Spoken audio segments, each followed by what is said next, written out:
રાજકોટમાં કોરોનાના વધુ 10 કેસ નોંધાયા છે, જ્યારે ગુજરાતમાં હાલમાં 1227 એક્ટિવ કેસ છે. અમદાવાદ હોસ્પિટલમાં સારવાર મેળવનારા કુલ દર્દીમાંથી 96% વૃદ્ધો, બાળકો અને મહિલાઓ છે. આ અંગે આરોગ્ય મંત્રી ઋષિકેશ પટેલે જણાવ્યું કે આ લહેર નથી, પણ ચોથો તબક્કો છે. કોરોનાના કેસ વધ્યા હોય. આ ઓમિક્રોન ફેમિલીનો જ વેરિયન્ટ છે, પરંતુ ઘાતક નથી, સંક્રમણ થઈ રહ્યું છે.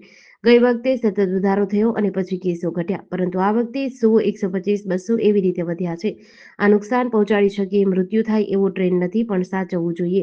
કોઈ પણ પ્રકારના લક્ષણો જોવા મળે તો તાત્કાલિક ક્વોરન્ટીન થઈને એસિમ્પ્ટોમેટિક સારવાર ચાલુ કરી દેવી જોઈએ. ખાસ કરીને પ્રેગ્નેન્ટ મહિલાઓ તથા કોમોર્બિડ ઉંમરલાયક લોકોને સાચવવું જોઈએ. ભીડમાં જવાનું ટાળવું. ગુજરાત સરકારે કોરોના પીક સમયે જે વ્યવસ્થા કરી હતી તે સુનિશ્ચિત કરી છે. ઓક્સિજન, મેડિસિનની તમામ વ્યવસ્થા કરી છે. પોરબંદરના ચોપાટી મેળા ગ્રાઉન્ડ ખાતે રામદેવ પીર મંડપ મહોત્સવમાં આજે બુધવારે સવારે દુર્ઘટના થઈ હતી. મંડપો ઊભા કરવાની કામગીરી દરમિયાન અચાનક ધરાશાયી થયો હતો. અંદાજે 50 થી 55 ફૂટ ઊંચો મંડપ હતો. મંડપ ધરાશાયી થવાથી નાસભાગ મચી હતી. આ દુર્ઘટનામાં એક વ્યક્તિનું મોત થયું છે તથા 16 લોકો ઇજાગ્રસ્ત થયા છે. પોરબંદરના ચોપાટી મેળા ગ્રાઉન્ડ ખાતે રામદેવ પીરના મંડપ મહોત્સવનું આયોજન કરાયું હતું, જેમાં આજે બુધવારે સવારના સમયે મંડપ ઊભો કરવામાં આવ્યો. એ દરમિયાન એકાએક નીચે પટકાયો હતો, જેના કારણે એક વ્યક્તિનું મોત થયું હતું, જ્યારે 16 જેટલા લોકોને ઈજા થઈ હતી. તમામ ઈજાગ્રસ્તોને સારવાર માટે સરકારી હોસ્પિટલે ખસેડાયા હતા. મંડપ ધરાશાયી થતાં લોકોમાં અફરાતફરી મચી હતી.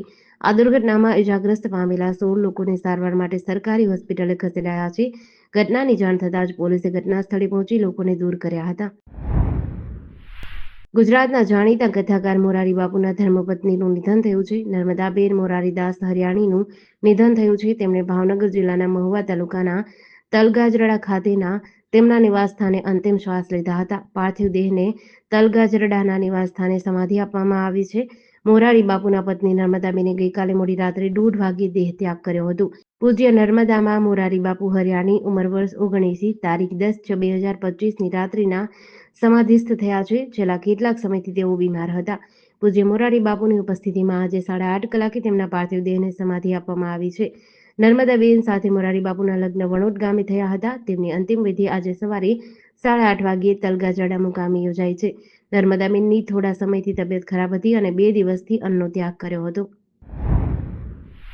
સુરેન્દ્રનગર જિલ્લાના ધ્રાંગધ્રા હળવદ હાઈવે પર આવેલા સોલડી ટોલ પ્લાઝા પાસે એક ટ્રક ડ્રાઈવર ક્લીનર પર હુમલો થતાં અન્ય ટ્રક ચાલકોએ ચક્કાજામ કર્યો છે, જેને લઈને 6 કલાકથી હાઈવેની બંને બાજુથી 5 થી 7 કિલોમીટર જેટલી લાંબી વાહનોની લાઈનો લાગી છે. ઘટનાની જાણ થતાં ધ્રાંગધ્રા ડીવાયએસપી સહિતનો કાફલો દોડી ગયો છે અને ટ્રાફિક હળવો કરાવવા પ્રયાસ ચાલી રહ્યા છે.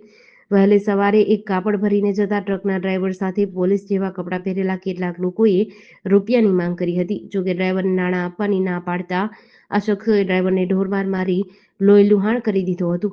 ધ્રાંગધ્રા ડીવાયએસપી જેડી પુરોહિત અને પીઆઈ સહિતનો કાફલો દોડી આવ્યો હતો. અમેરિકાના લોસ એન્જલસમાં 5 દિવસથી ચાલી રહેલા વિરોધ પ્રદર્શનોને કારણે સાંજે 6 વાગ્યા પછી કર્ફ્યુ લાદવામાં આવ્યો છે. લોસ એન્જલસના મેયર કરેન બાસે કટોકટી જાહેરાત કરી છે. મંગળવારે રાત્રે 8 વાગ્યાથી બુધવારે સાંજે 6 વાગ્યા સુધી ડાઉનટાઉન લોસ એન્જલસના કેટલાક ભાગોમાં કર્ફ્યુ લાદવામાં આવ્યો હતો. સોમવારે આ વિરોધ પ્રદર્શનકારીઓ અમેરિકાના 12 રાજ્યના 25 શહેરમાં ફેલાઈ ગયા હતા. San Francisco, Dallas, Austen, Texas અને ન્યૂયોર્ક જેવા અમેરિકન શહેરોમાં શાંતિપૂર્ણ વિરોધ પ્રદર્શન થયા. પરિસ્થિતિને કાબૂમાં લેવા માટે ટ્રમ્પે મંગળવારે 4000 નેશનલ ગાર્ડ સાથે 700 મરીન કમાન્ડો લોસ એન્જલસ મોકલ્યા હતા.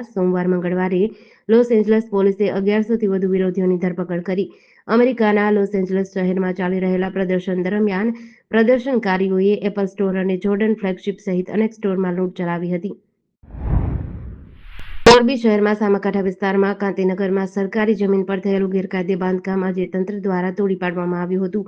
બુટલેગર અનવર હાજી માલાણી ઉર્ફે અનવર દડીએ 150 ચોરસ મીટર સરકારી જમીન પર રહેણાંક મકાન બનાવ્યું હતું. તંત્ર દ્વારા અગાઉ નોટિસ આપવા છતાં દબાણ દૂર કર્યું ન હતું. આથી ડીવાયએસપી પીએ ઝાલા, મામલતદાર એમટી ધનવાણી અને બી ડિવિઝનના પીઆઈ એને વસાવાની ટીમે બુલડોઝર સાથે કાર્યવાહી કરી હતી. મામલતદાર કચેરીના સ્ટાફ મુજબ આ કાર્યવાહીથી અંદાજે 1 કરોડ રૂપિયાની કિંમતની સરકારી જમીન દબાણ મુક્ત થઈ છે. દબાણકર્તા પાસેથી સરકારના નિયમ મુજબ દંડ પણ વસૂલવામાં આવ્યો છે. મોરબી જિલ્લામાં અસામાજિક તત્વો દ્વારા કરવામાં આવેલા સરકારી જમીનના દબાણો દૂર કરવાની કામગીરી છેલ્લા કેટલાક સમયથી ચાલી રહી છે. પાટણ શહેરના સંખારી રોડ પર આવેલી વૃંદાવન સોસાયટીમાં થયેલા વૃદ્ધા ગોદાવરીબેન પરમારની હત્યાનો ભેદ ઉકેલાયો છે. પોલીસે આરોપી યોગેશકુમાર રતિલાલ મકવાણાની ધરપકડ કરી છે. આરોપી મૃતકનો ભત્રીજો જમાઈ છે. પોલીસ તપાસમાં બહાર આવ્યું કે 6 જૂન 2025ના રોજ ગોદાવરીબેનનો મૃતદેહ મળ્યો હતો. શરૂઆતમાં અકસ્માત મૃત્યુનો કેસ નોંધાયો હતો. પીએમ રિપોર્ટમાં જાણવા મળ્યું કે દુપટ્ટા વડે ગળું દબાવીને હત્યા કરાઈ હતી.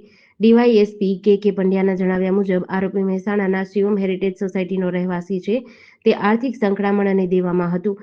ગોદાવરીબેન સાથે ઘરકંકાસનું મન દુઃખ હતું. તેમની પાસે રોકડ અને દાગીના હોવાની જાણકારી હોવાથી આરોપીએ બપોરના સમયે એકલતાનો લાભ લઈ હત્યા કરી હતી. ચોટીલાના નાયબ કલેક્ટર એસ.ટી. મકવાણા અને તેમની ટીમે સડલા ગામમાં મોટી કાર્યવાહી કરી છે. આજે સવારે 7 વાગ્યે સડલા ગામની પશ્ચિમે 1 કિલોમીટર દૂર આવેલા સરકારી ખરાબામાં દરોડો પાડવામાં આવ્યો હતો. સ્થળ પર તપાસ કરતા સફેદ માટી અને સાદી માટીનો મોટો જથ્થો મળ્યો હતો. એક લોડર દ્વારા ડમ્પરમાં માટી ભરવામાં આવી રહી હતી. અધિકારીઓએ તાત્કાલિક કાર્યવાહી કરીને એક લોડર, ડમ્પર અને એક બાઇક જપ્ત કર્યા હતા. કુલ 51 લાખ રૂપિયાનો મુદ્દામાલ જપ્ત કર્યો છે. જપ્ત કરાયેલા તમામ મુદ્દામાલ મૂડી મામલતદાર કચેરીએ ખસેડાયો છે. વાહન ચાલકની પૂછપરછમાં જાણવા મળ્યું કે કડમાદના હીરાભાઈ શામળાભાઈ રોજિયા લાંબા સમયથી આ સ્થળે ગેરકાયદેસર રીતે સફેદ માટીનો સંગ્રહ કરી રહ્યા હતા. આરોપી સામે કાયદેસરની કાર્યવાહી શરૂ કરી છે. પાટણમાં સિંચાઈ વિભાગની સંપાદિત જમીન પર થયેલા દબાણો દૂર કરવાની કવાયત શરૂ થઈ છે. નીરવ પાર્ક પાસેની સિંચાઈની કેનાલ ઉપર વર્ષોથી કાચા પાકા મકાનો અને ઝૂંપડપટ્ટીનું દબાણ છે. અગાઉ સ્થાનિકોના વિરોધના કારણે દબાણ હટાવવાની કાર્યવાહી અટકી હતી.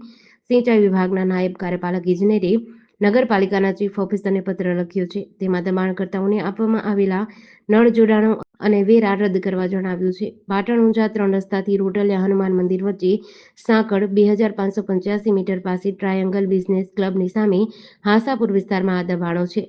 વિભાગે નગરપાલિકાને 2 દિવસમાં તપાસ કરીને બિનકાયદેસર રહેવાસીઓના પાણી કનેક્શન અને વેરા રદ કરવા જણાવ્યું છે. ટૂંક સમયમાં દબાણો દૂર કરવાની કામગીરી હાથ ધરાશે. હિંમતનગરના પોલો ગ્રાઉન્ડ વિસ્તારમાં આવેલી ઋષભદેવ સોસાયટીમાં ચોરીની ઘટના બની છે. શ્રવણ ગોવિંદજી સાંખલા અને તેમનો પરિવાર રાજસ્થાન ધાર્મિક પ્રવાસે ગયા હતા. તેઓ 6 જૂનના રોજ ઘરેથી નીકળ્યા હતા. મંગળવારે રાત્રે પરિવાર પરત ફર્યો ત્યારે તેમના બીજા માળે આવેલા મકાનનું તાળું તૂટેલું હતું. અજાણ્યા શખ્સોએ ઘરમાં પ્રવેશ કરી તિજોરી તોડી નાખી હતી. તિજોરીમાંથી સોના ચાંદીના દાગીના અને રોકડ રકમની ચોરી કરી હતી. ઘટનાની જાણ થતાં જ હિંમતનગર બી ડિવિઝન પોલીસને માહિતી આપવામાં આવી હતી. પોલીસે આ મામલે તપાસ શરૂ કરી છે.